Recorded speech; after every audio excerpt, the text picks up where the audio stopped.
మరి ఇంత దుర్మార్గమైనటువంటి పరిపాలన, ఇంత దుర్మార్గమైనటువంటి పరిస్థితులు మా చిత్తూరు జిల్లాలో ఉన్నాయి కాబట్టి సాక్షాత్తు దేశ ప్రధానమంత్రి ఒక రాష్ట్ర మంత్రిని గూండారాజు అంటూ సంబోధించాడు. ఇంతకంటే వాళ్ళకు అవమానం కానీ, ఇంతకంటే వాళ్ళకు జరగవలసినటువంటి హెచ్చరిక కానీ ఇంకోటి ఉండదని నేను భావిస్తున్నా. ఆ క్రమంలో భాగంగానే నా పైన ఏదైతే దాడి జరిగితే దాన్ని కుటుంబ తగరారుగా చిత్రీకరించి ప్రజలకు తప్పుడు సంకేతాలు ఇవ్వడానికి ప్రయత్నం చేసినటువంటి ఈ సర్కిల్ ఇన్స్పెక్టర్ ఎవరైతే ఉన్నారో ఇన్వెస్టిగేటింగ్ ఆఫీసరు, వాడి గుట్టు రట్టు చేయడం కోసమే నేను పర్సనల్ ఇన్వెస్ట్ చేసి వాళ్ళు బార్లో కూర్చొని ఏదైతే చేశారో ఆ విజువల్స్ అన్నీ తీశారు, సీసీ ఫుటేజ్ అన్నీ తీసాం. 3 గంటల పాటు రకరకాలుగా మా వాడిని ఒప్పించడము, మా వాడికి డబ్బులు ఇవ్వడము, మా వాడికి మందు పోయడము, గడ్డం పెట్టుకొని బ్రతిమాలుకోవడము, మేముంటాము ఏం జరిగినా నేను చూసుకుంటానంటూ మిథున్ రెడ్డి వీడియో కాల్లో భరోసా ఇవ్వడము, ఇవన్నీ కూడా స్పష్టంగా సీసీటీవీ ఫుటేజ్లో బయటపడ్డాయి.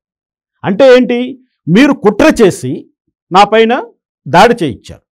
మరి దాడి చేసిన వాళ్ళకంటే కుట్ర చేసిన వాళ్ళే పెద్ద నేరస్తులు అవుతారు. మరి ఆ క్రమంలో వైసీపీ నాయకుల కుట్ర లేదంటూ పోలీసు వాళ్ళు ఎలా దీన్ని పక్కదారి పట్టించడానికి ప్రయత్నం చేస్తారు? ఈ అంశమే నేను ఎస్పీ గారికి లెటర్ రాశాను, కంప్లైంట్ చేశాను. అదేవిధంగా మనకు ఆర్ఓ గారు అయినటువంటి జిల్లా కలెక్టర్ గారికి కంప్లైంట్ చేసి ఉన్నాను. ఎందుకంటే ఎలక్షన్ కోడ్ అమల్లో ఉంది. ఎలక్షన్ కోడ్ అమల్లో ఉండగా కూడా ఇటువంటి దారుణాలు జరుగుతున్నాయంటే ఇంకా దీన్ని ఏ కోణంలో చూడాలి? సభ్య సమాజంలో మనం ఎలా బ్రతకాలి? సామాన్య మానవులు ఎలా బ్రతకాలి? ఈసీకి కంప్లైంట్ ఇచ్చే ప్రయత్నం చేయడం, ఎలక్టరల్ ఆఫీసర్ మీనా గారికి కూడా ఇస్తున్నాను.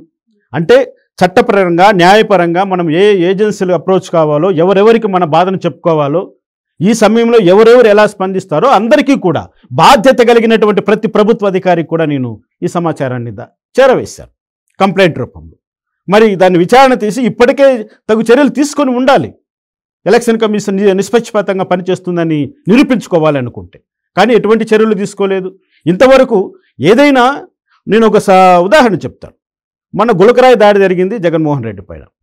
ఎలా చేశారండి ఇన్వెస్టిగేషను? ఎన్ని రకాలుగా ఇన్వెస్టిగేషన్ చేశారు, ఎంతమందిని కస్టడీలో తీసుకున్నారు, ఎంతమంది సంబంధించిన సెల్ ఫోన్ కాల్ డేటాను విశ్లేషణ చేశారు, ఎంత టెక్నికల్ ఎవిడెన్స్ ఉపయోగించారు, ఎంత హంగామా చేశారు. అంటే మావి ప్రాణాలు కావా? జగన్మోహన్ రెడ్డి కొడితేనే రక్తగాయాలయ్యాయా? మమ్మల్ని నరికితే మాకు రక్తం రాదా? మా పైన మేము భారత రాజ్యాంగం ప్రకారము, భారతదేశంలో ఉన్నటువంటి చట్టాల ప్రకారము మాకు సమానమైనటువంటి ఇన్వెస్టిగేషన్ అడిగే అర్హత లేదా మాకు? నేను అదే అడుగుతున్నాను.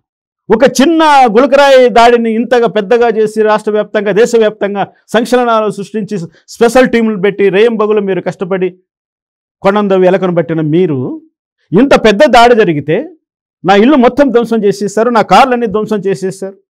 ఇంత పెద్ద దాడి జరిగి ఇంత అల్లకొల్లం జరిగితే దాని మీద టెక్నికల్గా ఎవిడెన్స్ సేకరించడానికి మీకు ఎందుకు చేతులు రావట్లేదు పోలీస్ డిపార్ట్మెంట్కు? పైగా క్లూస్ టీమ్ రూపంలో మా ఇంటికి వచ్చి సీసీ ఫుటేజ్ తీసుకున్నారు, మా ఇంట్లో ఉన్నటువంటి కెమెరా సీసీ ఫుటేజ్.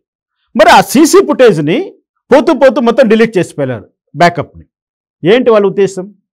అంటే పోలీసు వాళ్లకు తెలిసే, పోలీసు వాళ్ళ సహకారంతోనే నా ఇంటిపైన దాడి జరిగిందని నేను చెప్తున్నా. ఇందులో వైసీపీ పెద్దల హస్తం లేదని అంటే ఎవరైనా నమ్మగలుగుతారా? వైసీపీ వాళ్ళ యొక్క మాట లేకుండా రాయలసీమలోని చిత్తూరు జిల్లాలో కనీసము ఒక చెట్టు ఆకు కూడా కదలదు. పెద్దిరెడ్డి అనుమతి లేకుండా, పెద్దిరెడ్డికి సంబంధం లేకుండా ఒక చిన్న గొడవ జరగదు, చిన్న ఇన్సిడెంట్ కూడా జరగదు.